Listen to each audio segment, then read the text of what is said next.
দেখো পেঁপের নিরামিষ তরকারি বিনা মশলার। কিভাবে বানানো হলো চলো একবার দেখে নি ভালো করে। দেখো আজকে শনিবার, আমি আজকে মাছ মাংস খাবো না, পেঁয়াজ রসুনও খাবো না। দেখো আজকের তরকারি করব আমি নিরামিষ, খুবই সাধারণ নিরামিষ করব। এই পেঁপে দেবো, আলু দেবো, টমেটো দেবো, ধনেপাতা আর কাঁচা লঙ্কা দেবো। এইটা দিয়েই খুবই অনেক তেল কম দিয়ে রান্না করব। আমার ভিডিওটা দেখো তোমরা, এরকম তরকারি তোমরাও কি রান্না করো কি না। আর দেখতে পাচ্ছ থালে একটা ছোটো থালে একটা হলুদের জল রেখেছি, আর এই কলাটা, এই কুচিয়ে কলাটা ওই হলুদের জলে রাখবো।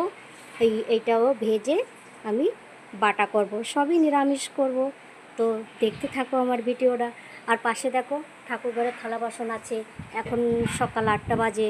তো আমি সকালে উঠে আমার একটা গোপাল আছে, আমি সকালে উঠে গোপালকে প্রসাদ দিয়ে চা খেয়ে আবার কাজে লেগে পড়ব। তো আগে ঠাকুর ঘরে থালা বাসনটা মাজবো, তারপরে সবজি টবজি কেটে গুছিয়ে রান্না করতে যাব পুজো দিয়ে। তো দেখতে থাকো। দেখো দেখো পুরো 11টা বাজে, আমি পুজো টুজো সেরে সবজি টবজি ধুয়ে রেখেছিলাম। এখন আমি রান্না শুরু করে দেবো। আজকের রান্নাটা পুরোপুরি আলাদা হবে। দেখো কড়াইতে কিছুই নেই, তেল টেল। আমি এই জল দিয়ে দেবো কড়াইতে। জলটা গরম হলে তারপরে আমি ওর ভিতরে সবজি ঢেলে দেবো। আর দেখো এখন এই সর্ষে, এই আদাটা বেটে নেব। শিলনোড়াতেই বাটবো, দেখতেই পাচ্ছো পাশে মিক্সচার মেশিন আছে, আমি তাতে করব না, হাতেই করব। হাতে করলেই বেশি ভালো হয়। তো দেখতে থাকো। দেখো জলে জাল উঠে গেছে, আর আমি এখন এই সবজিগুলো সব ঢেলে দেব। সবজি ঢেলে দিয়ে আমি এখন একটু নাড়াচাড়া করে, এখন আমি নুন হলুদ কিছুই দেবো না। সবজিটা ব্যাস একটু সিদ্ধ করে নেব। তো 3 মিনিটের জন্য আমি ঢেকে দিলাম। আর এদিকে আমার মশলাটাও বাটা হয়ে গেছে, আমি এটা তুলে নেব। দেখো 3 মিনিট হয়ে গেছে। এখন আমি তরকারিটা ঢাকনাটা তুলে দিয়ে এতে দিয়ে দেব এই 3টে কাঁচা লঙ্কা চিরা, আর এই সব টমেটোও দিয়ে দেব। একটা টমেটো কেটেছিলাম, দিয়ে দিলাম দেখলে। আর দিয়ে দেব 1.5 চামচ লবণ, আর দিয়ে দেবো 1 চামচ হলুদ। আর দেখো এই বাটা মশলাটা দিয়ে দেবো। দেখতেই পেলে আমি কি কি মশলা দিলাম আর কেমনভাবে আমি তরকারিটা আজকে রান্না করব। একদমই সাধারণ, এই রান্না সবাই পারবে, সবাই চোখ বুজে রান্না করতে পারবে।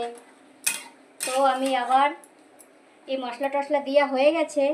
এখন আমি আবার 4 মিনিটের জন্য ঢেকে দেব।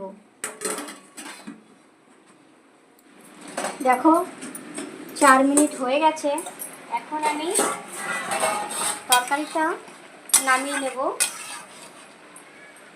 দেখো আলুও সিদ্ধ হয়ে গেছে। দেখো এখন আমি নামিয়ে কড়াইটা ধুয়ে আবার ফোড়নের জন্য রেডি করব।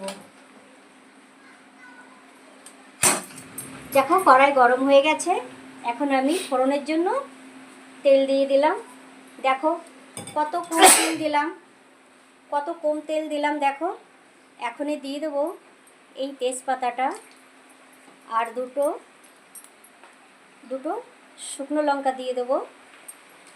আর দেবো এইটা কি দেখো, এটা জিরে না, কিন্তু এটা জিরে না, এটাকে বলে রাঁধুনি। তো আমি আজকে পেঁপের নিরামিষে রাঁধুনি ফোড়ন দেব। তো দেখো তেলে রাঁধুনিটাও দিয়ে দিলাম। এখন রাঁধুনিটাও গরম হয়ে গেলে আমি সিধা, দেখো লঙ্কা পোড়া হয়ে গেছে, আমি সিধে তেলটা তরকারিতে দিয়ে দেবো।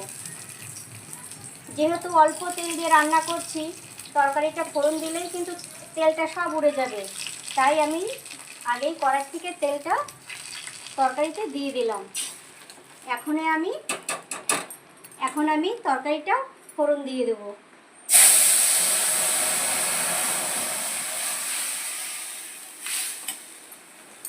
দেখো দিয়ে দিলাম, দেখো কেমন লাগছে দেখতে। দেখো এবার আমার এই কাটা ধনেপাতাটাও দিয়ে দেবো। দেওয়ার পরে আমি তরকারিটাকে একটু ঢেকে নেব। দেখো কেমন লাগে, কি কি মশলা দিলাম তোমরা দেখতেই পেলে। আর এখন শুধু দেব এখন দেব আমার বানানো ভাজা মশলাটা। ব্যাস ছোট্ট একটা চামচে 2 চামচ দিয়ে দেবো।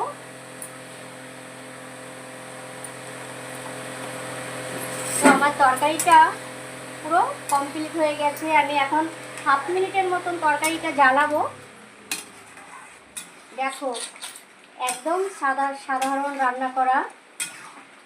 এই রান্নাতে কিন্তু খুবই খেতে ভালো লাগবে, খুব টেস্টি লাগবে। এতে কোনো পেটেরও অসুবিধা হবে না। আমি খুব বেশি মশলার জিনিসও দেখাবো না, খুব সাধারণ রান্নাই দেখাবো। কাঁচা লঙ্কা টঙ্কা দিয়ে রান্না করাটা, অনেক মশলা দিয়ে তো সবাই দেখায়, কিন্তু আমি অত মশলা দিয়ে রান্না করব না, একদম সাধারণ রান্না করব। এই দেখো কেমন পাতলা ঝোল, দেখতেই পারছো কেমন পাতলা ঝোল। কিন্তু দেখতে এরকম হলে কি হবে, খেতে কিন্তু খুবই ভালো, সব দিক দিয়েই ভালো হবে। এখন আমার তরকারিটা হয়ে গেছে, এখন আমি নামিয়ে নেব তরকারিটা। দেখো পেঁপের নিরামিষ তরকারি বিনা মশলার।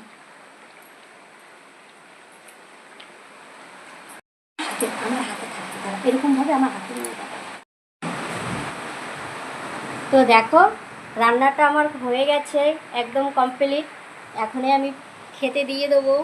তো আমার এই সাধারণ রান্না তোমাদের কেমন লাগে, যদি ভালো লাগে তাহলে আমার পাশে থাকবে, আমার সাথে থাকবে, আমিও সবার পাশেই থাকবো। তো ভিডিওটা এখানেই শেষ করলাম, ধন্যবাদ।